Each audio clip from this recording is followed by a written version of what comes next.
Obito với vỏ bọc là Uchiha Madara đã khiêu chiến ngũ đại quốc và khơi mào đại chiến ninja lần thứ tư.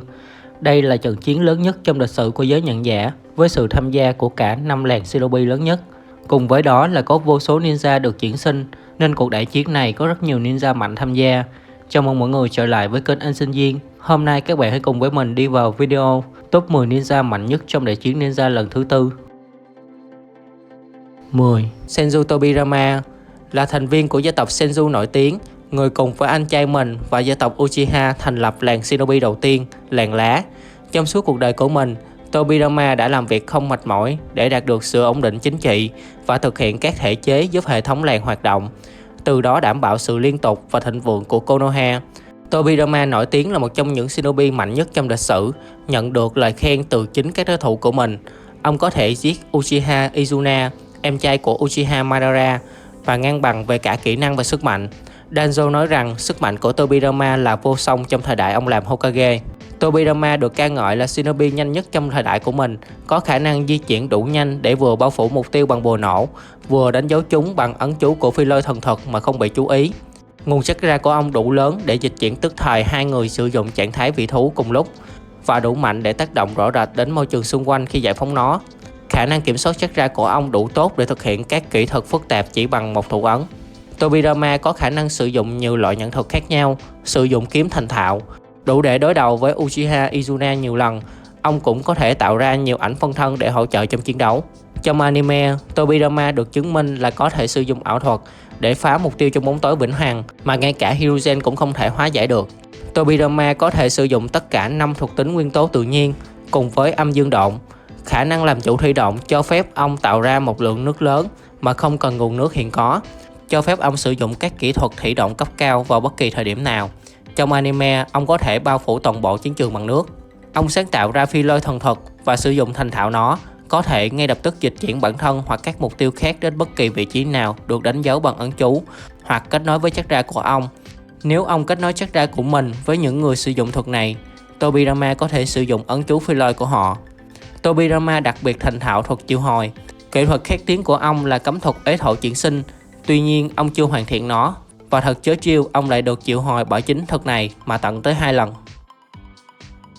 9. Uchiha Itachi là một shinobi của tộc Uchiha thuộc làng lá và từng là đội trưởng Anbu. Sau đó cậu trở thành tội phạm cấp S sau khi sát hại toàn bộ gia tộc của mình, chỉ trừ đứa em trai Sasuke. Sau đó cậu gia nhập tổ chức tội phạm Akatsuki. Ngay cả trong gia tộc Uchiha nổi tiếng và lão luyện trong chiến đấu, Itachi vẫn là một thiên tài bậc nhất của gia tộc và làng lá. Nổi tiếng vì luôn thể hiện khả năng vượt xa tuổi, tốt nghiệp học viện ninja và khơi dậy tiềm năng Sharingan khi chỉ mới 7 tuổi, trở thành bậc thầy Sharingan ở tuổi lên 8, là ninja trung đẳng lúc 10 tuổi và làm đội trưởng Anbu năm 13 tuổi. Cậu nhanh chóng thăng tiến để trở thành một trong những shinobi mạnh nhất mà làng lá từng sản sinh ra. Mặc dù vẫn còn trẻ nhưng anh ấy đã thông thạo cả 3 bộ kỹ năng chính của ninja, dễ dàng học các kỹ thuật mới từ việc quan sát đơn giản và nhận được lời khen ngợi từ đồng minh cũng như kẻ thù. Orochimaru, một trong Sannin, công khai thừa nhận Itachi mạnh hơn hắn. Là một tộc nhân Uchiha, chakra tự nhiên của cậu cũng rất lớn, cũng như kiểm soát nó rất tốt. Tuy nhiên, lượng chakra của cậu đã bị ảnh hưởng bởi căn bệnh nan y. Itachi cũng rất thành thạo thể thực, có tốc độ và phản xạ vượt trội, có thể cạnh tranh với Shisui và Naruto khi ở trạng thái chakra vị thú, có thể tạo ra các thủ ấn rất nhanh đến nỗi mắt thường không thể nhìn thấy. Cậu có khả năng kiếm thuật cực kỳ giỏi, vốn là vũ khí chính của cậu trong Anbu và trong cuộc thảm sát gia tộc Uchiha. Ngoài ra, còn có thể sử dụng thành thạo các nhẫn cụ shinobi khác nhau như kunai, shuriken, v.v. Itachi có thể sử dụng thuộc tính tự nhiên bao gồm hỏa, thổ, phong. Là một người thuộc tộc Uchiha, cậu có khả năng bẩm sinh về hỏa độn, thành thạo thực đại hỏa cầu chi thuật của gia tộc khi còn rất trẻ. Với thủy độn, Itachi có thể thực hiện thủy long đạn mà không cần nguồn nước bên ngoài. Itachi là một bậc thầy về ảo thuật, thường liên quan đến hỏa, được coi là một trong những người sử dụng ảo thuật giỏi nhất của làng lá, có thể sánh ngang với Shisui. Itachi đánh thức Sharingan lúc 7 tuổi. Ngay từ khi còn trẻ, cậu đã thể hiện kỹ năng và sức mạnh vượt trội so với hầu hết các thành viên trong gia tộc. Cậu có xu hướng duy trì hoạt động Sharingan của mình gần như liên tục với mức tiêu hao chakra tối thiểu. Sharingan cho phép Itachi nhìn thấy dòng chakra, dự đoán chuyển động cũng như hỗ trợ sử dụng ảo thuật. Ngoài ra, với Sharingan, anh có thể thực hiện Izanami, một đối trọng với Izanagi. Itachi đã đánh thức Mangekyo Sharingan sau khi chứng kiến Shisui tự sát. Bằng mắt phải, anh có thể sử dụng Amaterasu, đốt cháy bất cứ thứ gì mà cậu nhìn thấy bằng ngọn lửa đen, kể cả đó là lửa.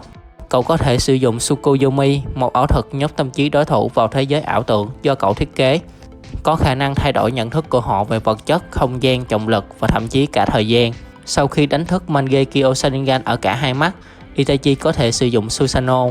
Susanoo của Itachi sở hữu thanh kiếm Tetsuka, một thanh kiếm với khả năng phong ấn bất kỳ mục tiêu nào mà nó đâm xuyên qua vào hồ lô, và khiên Yata, một tấm khiên được cho là có thể đảo bất kỳ đòn tấn công nào bằng cách thay đổi bản chất chakra của nó để đối trọng với đòn tấn công.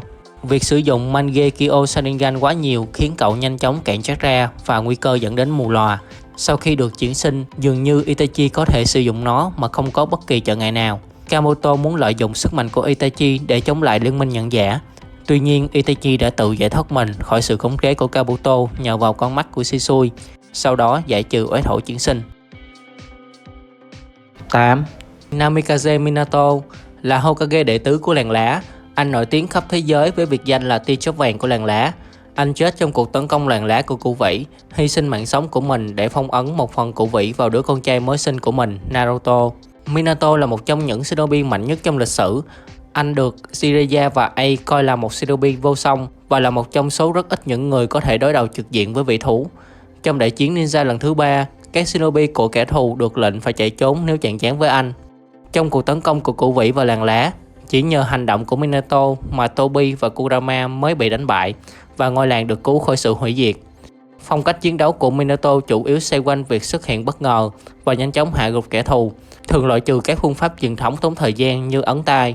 Minato có trữ lượng chakra lớn, có thể triệu hồi Ramabunta, cũng như dịch chuyển tức thời nhiều mục tiêu khổng lồ như vĩ thú và các đòn tấn công của chúng. Minato được Jiraiya dạy cho thuật triệu hồi cốc và là một trong số ít những người nhận được sự tôn trọng và hợp tác hoàn toàn của Gamabunta. Anh có kỹ năng sử dụng thuật phong ấn, đã học được một số thuật phong ấn từ Jiraiya và Kushina. Đáng chú ý nhất trong số này là kỹ thuật phong ấn bát quái mà anh đã sử dụng để phong ấn nửa dương Cửu Vĩ vào Naruto và nửa âm vào chính mình. Minato cũng có thể thi triển thi vị phong tận, thứ mà anh đã đủ quen thuộc để biết rằng nó không đủ để phong ấn toàn bộ chakra của Cửu Vĩ. Minato thành thạo các thuộc tính tự nhiên bao gồm hỏa, phong, lôi cùng với âm dương độn. Sau khi quan sát bản chất của bốn vị thú, Minato đã dành ra 3 năm để phát triển một kỹ thuật đặc trưng của mình, Rasengan. Sức mạnh của nó được chứng minh là có thể ngắt được bốn vị thú của Kurama. Nó mang lại cho anh lợi thế trong chiến đấu do không cần kết ấn để tạo ra và có khả năng duy trì mà không cần bổ sung thêm chakra. Khi sử dụng trạng thái vị thú, Rasengan của anh sẽ trở nên lớn hơn tương ứng. Minato được ca ngợi là shinobi nhanh nhất trong thời đại của mình. Chiến công của Minato với kỹ thuật phi lôi thần thuật đã mang lại cho anh biệt danh tia chớp vàng của làng lá. Người tạo ra kỹ thuật này, Hokage đệ nhị, đã thừa nhận kỹ năng của Minato vượt trội hơn so với kỹ năng sử dụng nó của ông. Với kỹ thuật này, Minato có thể ngay lập tức di chuyển đến vị trí của bất kỳ thứ gì được đánh dấu bằng ấn chú của phi lôi, cho dù là một công cụ, địa điểm hay con người. Anh có một bộ kunai đặc biệt để hỗ trợ anh tốt nhất khi sử dụng phi lôi thần thuật. Anh cũng đã truyền dạy kỹ năng này cho đội cận vệ Hokage. Minato đã trở thành Jinchuriki của nửa âm của Kurama không lâu trước khi chết. Mặc dù phải đến khi chuyển sinh anh mới có thể sử dụng nó, nhưng không giống với hầu hết Jinchuriki khác, Cửu Vĩ không phản đối việc hợp tác với Minato, cho phép anh ngay lập tức sử dụng trạng thái vị thú. Hình dạng của Minato có màu hơi sẫm hơn với các dấu hiệu khác với Naruto, nhưng giống hệt nhau về ngoại hình và khả năng. Minato có khả năng sử dụng huyền nhân thực. Tuy nhiên, theo sự thừa nhận của chính anh, nó bị hạn chế vì anh chưa từng sử dụng nó trong thực chiến, khiến anh không thể duy trì nó lâu. 7. Senju Hashirama là thành viên của gia tộc Senju nổi tiếng. Bản thân ông được ca ngợi là nhẫn giả thánh nhân vì sức mạnh vô song của mình. Hashirama tìm kiếm hòa bình cho thế giới shinobi và vì mục đích đó đã thành lập đàn lá với gia tộc của mình cùng với người bạn thân thời thơ ấu và cũng là đối thủ của ông, Uchiha Madara và gia tộc Uchiha. Sau này ông trở thành Hokage đệ nhất của làng lá. Hashirama nổi tiếng là shinobi mạnh nhất trong thời đại của ông và là một trong những shinobi mạnh nhất trong lịch sử. Thông qua sức mạnh độc nhất của mình, Hashirama có thể tự mình khuất phục và bắt giữ 8 trong số 9 vị thú đang lang thang tự do. Là một tộc nhân Senju và là hậu kiếp của Osatsuki Asura, Hashirama sở hữu lượng chakra cực lớn. Khả năng kiểm soát chakra của ông đủ để thực hiện nhiều thuật phức tạp và vi mô lớn khác nhau, chỉ với một vài hoặc không cần ấn tay. Ông có thể dễ dàng chống lại sự kiểm soát của ế thổ chuyển sinh hoàn hảo, có thể chữa lành những vết thương mà không cần kết ấn. Là một tộc nhân Senju, Hashirama được huấn luyện nhiều kỹ năng shinobi khác nhau. Ông có thể sử dụng ngũ trùng la sinh môn để bảo vệ bản thân khỏi hầu hết mọi đòn tấn công, sử dụng minh thần môn đủ mạnh để chế ngự thập vĩ. Hashirama thành thạo tất cả 5 nguyên tố tự nhiên cùng với âm và dương độn. Ông nổi tiếng nhất trong việc sử dụng mộc độn, một sự kết hợp giữa hai nguyên tố thổ và thủy, tạo ra gỗ và thực vật từ mặt đất hoặc chính bản thân ông với nhiều kích cỡ hoặc hình dạng khác nhau, có thể điều khiển theo mục đích của mình. Nhờ trữ lượng chakra lớn, Hashirama có thể sử dụng tiên thực và tiến vào trạng thái tiên nhân, có thể kích hoạt ngay lập tức. Mặc dù không biết ông đã học nó ở đâu, nhưng Hashirama tỏ ra rất đáng gờm trong cách sử dụng nó. Sức mạnh của tiên thực cũng sẽ làm tăng cường đáng kể khả năng mộc độn.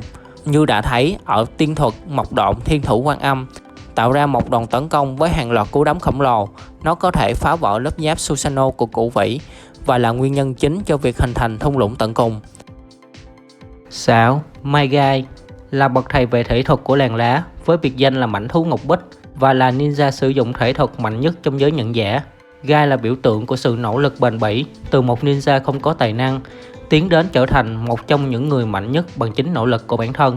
Và đại chiến ninja lần thứ tư chính là nơi người đàn ông này chứng minh điều đó. Thiên hướng thể thuật của Gai là sử dụng quyền cước, ít khi sử dụng vũ khí. Những kỹ năng này đã được anh rèn giũa đến mức tối đa, kết hợp nó với tốc độ chớp nhoáng, giúp Gai có thể tấn công kẻ thù trước cả khi họ kịp nhận ra. Chỉ với thể thuật, Gai có thể đối đầu với những kẻ thù cực mạnh như Itachi, Kisame hay thậm chí là Madara. Và thứ nâng tầm thể thuật của Gai lên mức cao như vậy chính là cấm thuật bát môn đồng giáp. Cấm thuật này anh đã được học từ nhỏ, có thể sử dụng bất kỳ cổng nào hoặc cả 8 cổng. Gai thành thạo đến mức có thể ngay lập tức mở cả 7 cổng. Mỗi lần mở cổng sẽ tăng cường sức mạnh của Gai theo cấp độ tăng dần, nhưng đổi lại cơ thể sẽ phải chịu một áp lực khủng khiếp. Nếu mở cả 8 cổng thì gần như chắc chắn sẽ chết. Gai đã tạo ra một số kỹ thuật khác nhau khi mở một số cổng nhất định. Với cổng đầu tiên, anh có thể sử dụng biểu liên hoa. Với cổng thứ 3, anh áp đảo đối thủ bằng những cú đấm thông qua lý liên hoa. Với cổng thứ 6, Gai có thể sử dụng chiều khổng tước để tung ra những cú đấm nhanh đến mức tạo ra lửa thông qua ma sát của không khí. Với cổng thứ 7, anh có thể sử dụng chú hổ để tạo ra áp suất không khí tấn công đối thủ. Áp suất này sẽ mở rộng dữ dội khi va chạm. Với cổng thứ 8 và là tử môn, anh có thể sử dụng tịch tượng, đấm từ xa những đợt xung kích không khí mạnh mẽ. Cuối cùng, kỹ thuật tối thượng của anh với tất cả 8 cổng là dạ gai, một cú đá duy nhất với tốc độ nhanh đến mức khiến không gian xung quanh bị bóp méo. Nó mạnh đến mức gần như giết chết Madara khi đang là Jinchuriki của thập vĩ. Ngoài ra, Gai vẫn có thể sử dụng nhẫn thuật, ví dụ như thuật triệu hồi. Anh có bản chất chakra là hỏa và lôi, sử dụng được nhiều loại vũ khí và đủ am hiểu để đào tạo Tenten, một chuyên gia về vũ khí. 5. Uchiha Obito. Obito từng là học trò của Hokage đệ tứ. Nói là học trò của đệ tứ, nhưng những khả năng nổi bật của Obito đều được hướng dẫn bởi Madara và là truyền nhân duy nhất của ông. Mặc dù gia nhập Akatsuki sau khi Sasori chết, nhưng Obito mới chính là thủ lĩnh thực sự của Akatsuki, kẻ đứng sau Ben xúi dục mọi chuyện. Obito được cho là đã chết trong lúc làm nhiệm vụ, nhưng đã được Uchiha Madara cứu đem về mật thất để chữa trị. Sau khi chứng kiến cái chết của Rin, cậu toàn tâm toàn ý thực hiện kế hoạch Nguyệt Nhãn. Là một tộc nhân Uchiha và sở hữu tế bào của Bạch Zetsu, nên cậu có lượng chakra rất lớn, có thể sử dụng tất cả 5 thuộc tính tự nhiên và âm dương độn, sử dụng được cả mộc độn nhờ tế bào của Bạch Zetsu. Obito cũng rất giỏi về thể thuật, tốc độ và phản xạ cực tốt, đồng thời sử dụng thành thạo nhiều loại vũ khí khác nhau. Cậu sở hữu Sharingan có thể thi triển các kỹ năng cơ bản của nó và sau này nâng cấp lên Mangekyo Sharingan, giúp cậu có thể sử dụng Kamui, di chuyển toàn bộ hoặc một phần cơ thể của bản thân vào chiều không gian Kamui hoặc dịch chuyển người khác vào trong đó. Một trong những điểm đặc biệt của Obito là có thể sử dụng Mangekyo Sharingan liên tục mà không mất sức hay giảm thị lực, có thể là do tế bào của Bạch Zetsu. Sau khi trở thành Jinchuriki của thập vĩ, sức mạnh của Obito vượt xa cả Hashirama. Anh có thể dễ dàng chiến đấu với 3 Hokage, áp đảo cả Naruto và Sasuke nhiều lần và có khả năng tiêu diệt toàn bộ lực lượng Shinobi đồng minh. 4. Hatake Kakashi. Kakashi là một trong những ninja tài năng và là một trong những ninja mạnh nhất Konoha từng sản sinh ra. Anh được đào tạo bởi Hokage đệ tứ Namikaze Minato cùng với Obito và Rin. Sau đại chiến ninja lần thứ tư, anh trở thành Hokage đệ lục. Kakashi rất giỏi thể thuật và sử dụng kiếm thành thạo. Anh có phản xạ nhạy bén, tốc độ tấn công, né đòn và thực hiện kết ấn cực kỳ nhanh. Anh nhận được Sharingan từ Obito, giúp anh có thể sử dụng các kỹ thuật cơ bản của Sharingan và sau này là Mangekyo Sharingan, có thể sử dụng biến thể tầm xa của Kamui. Phần lớn nhờ vào Sharingan mà anh đã có được một kho nhẫn thuật khổng lồ, được cho là đã sao chép hơn 1000 nhẫn thuật và đem đến cho anh biệt danh Ninja sao chép Kakashi. Anh có thể sử dụng tất cả 5 nguyên tố thuộc tính cơ bản cũng như âm và dương độn. Khả năng tự nhiên của Kakashi là lôi độn. Anh đã tạo ra Chidori, một nhẫn thuật tập hợp chakra lôi vào tay, có thể xuyên qua hầu hết các mục tiêu mà nó đâm vào. Và lôi độn Shiden cho phép anh giải phóng một luồng tia sét màu tím để tạo ra nhiều tác dụng khác nhau. Kakashi có đèn nhẫn viện riêng của mình mà anh có thể triệu hồi với nhiều mục đích khác nhau. Sau khi Kakashi mất đi Sharingan, linh hồn của Obito đã giúp anh có được 2 Mangekyo Sharingan tạm thời, sử dụng được cả 2 khả năng của Kamui, có thể thi triển Kamui Shuriken, triệu hồi Susanoo, thậm chí là Susanoo toàn chân thể và có cánh. 3. Uchiha Sasuke. Sasuke là một tộc nhân Uchiha và là thành viên của đội 7 cùng với Sakura và Naruto dưới sự hướng dẫn của Kakashi. Sasuke là một ninja có tài năng bẩm sinh và tốt nghiệp đứng trong top đầu của học viện. Cậu đã thành thạo hào hỏa cầu ngay từ khi chưa trở thành Zenin. Sau khi vào đội 7, cậu được Kakashi truyền dạy cho một trong những nhẫn thuật thương hiệu của mình là Chidori. Vì muốn mạnh hơn để vượt qua Naruto và trả thù cho gia tộc, cậu quyết định rời làng đi theo tiếng gọi của Orochimaru. Nhờ khoảng thời gian luyện tập cùng Orochimaru, cậu đã mạnh lên rất nhiều, có thể sử dụng sức mạnh từ nguyên ấn của Orochimaru khiến cơ thể cậu biến đổi và tăng sức mạnh, miễn dịch với các loại độc tố, có thể triệu hồi rắn, đại bàng để hỗ trợ tấn công hoặc phòng thủ, có khả năng sử dụng thành thạo các nhẫn cụ khác nhau, có kỹ năng dùng kiếm điêu luyện. Cậu đã sáng tạo ra nhiều biến thể khác của Chidori và có thể truyền nó vào vũ khí. Là tộc nhân Uchiha và là chuyển thế của Inra, nên Sasuke có lượng chakra rất lớn, có thể sử dụng tốt cả 5 thuộc tính tự nhiên và âm độn. Cậu rất giỏi thể thực cũng như có tốc độ phản xạ và ra đòn rất nhanh. Là tộc nhân Uchiha nên Sasuke sở hữu Sharingan, thức tỉnh Mangekyo Sharingan sau cái chết của Itachi và ghép mắt của Itachi để sở hữu Mangekyo Sharingan vĩnh cửu, giúp cậu có thể sử dụng nhiều nhẫn thuật đỉnh cao như Susanoo toàn trận thể, Amaterasu, Karutuchi. Sau khi nhận được một nửa chakra từ lục đạo tiên nhân, Sasuke thức tỉnh Rinnegan ở mắt trái, giúp cậu có thể sử dụng sức mạnh của lục đạo. Susanoo toàn chân thể có cánh, Ameno Tejikara. 2. Uzumaki Naruto. Naruto là một shinobi của tộc Uzumaki của làng lá và là con trai của Hokage đệ tứ Namikaze Minato. Cậu đã trở thành Jinchuriki của cụ vĩ ngay từ khi mới sinh ra. Ban đầu Naruto là một ninja kém cỏi. Tuy nhiên với sự quyết tâm và rèn luyện, kỹ năng của cậu đã nhanh chóng được cải thiện để đánh bại lần lượt các đối thủ mạnh. Khi trưởng thành, cậu được coi là shinobi mạnh nhất thế giới cùng với Sasuke. Là một tộc nhân Uzumaki và là hậu kiếp của Asura, và cậu còn là Jinchuriki của nửa dương của Kurama. Naruto có lượng chakra dự trữ rất lớn. Sinh lực mạnh mẽ của Naruto ban cho cậu khả năng chữa lành, sức chịu đựng và sức sống. Là một Jinchuriki, Naruto có thể sử dụng chakra và sức mạnh của vị thú. Ban đầu cậu chỉ có thể tiếp cận chakra của Kurama khi đang tức giận. Nó nâng cao khả năng của Naruto, nhưng khiến cậu trở nên hung hãn hơn và dần mất kiểm soát khi số đuôi tăng lên. Về sau nhờ sự giúp đỡ của Kyuubi và nhận được sự công nhận của Kurama, Naruto có thể sử dụng tối đa sức mạnh của vị thú. Cậu có thể biến đổi sang trạng thái vị thú hoàn chỉnh, tạo ra bom vị thú, tăng cường mọi kỹ thuật của cậu lên một đẳng cấp khác, phục hồi sinh lực của bất kỳ ai mà cậu chạm vào, chữa lành gần như mọi vết thương. Cậu có thể triệu hồi những chiến binh cóc từ núi Myoboku để hỗ trợ. Nhẫn thuật thương hiệu đầu tiên của Naruto là đa trọng ảnh phân thân chi thuật. Với một lượng chakra dự trữ cao bất thường, Naruto có thể tạo ra hàng trăm ảnh phân thân để sử dụng với nhiều mục đích. Nhẫn thuật thương hiệu thứ hai của Naruto là Rasengan. Theo thời gian, Naruto đã phát triển các phiên bản Sharingan lớn hơn và có thể sử dụng một tay mà không cần hỗ trợ từ phân thân. Cậu đã bổ sung chakra phong của mình vào Rasengan và biến đổi nó để tạo thành Rasen Shuriken. Naruto đã học được tiên thuật và có thể chuyển sang trạng thái tiên nhân hoàn chỉnh. Việc sử dụng trạng thái tiên nhân làm cho các kỹ thuật của Naruto mạnh hơn, nâng cao các thông số thể chất của cậu. Cảm nhận được chakra từ một khoảng cách rất xa, cậu có thể kết hợp trạng thái tiên nhân với trạng thái chakra vị thú. Naruto sau khi nhận được dương tiên lực từ Hagoromo, cậu đã tiến vào trạng thái lục đạo, cho phép cậu bay và có 9 cầu đậu ngọc trên lưng, sở hữu tất cả 5 thuộc tính cơ bản, cũng như âm dương độn. Naruto nhận được chakra từ cả 9 vị thú, làm tăng đáng kể lượng chakra của cậu và cho phép cậu sử dụng những khả năng độc đáo của từng vị thú, sáng tạo và truyền chúng vào các nhẫn thuật riêng của mình. Các thuộc tính và kỹ thuật vật lý của Naruto cũng được tăng cường hơn nữa, đến mức cậu có thể né được những đòn tấn công di chuyển với tốc độ ánh sáng và làm lệch hướng của cầu đậu ngọc.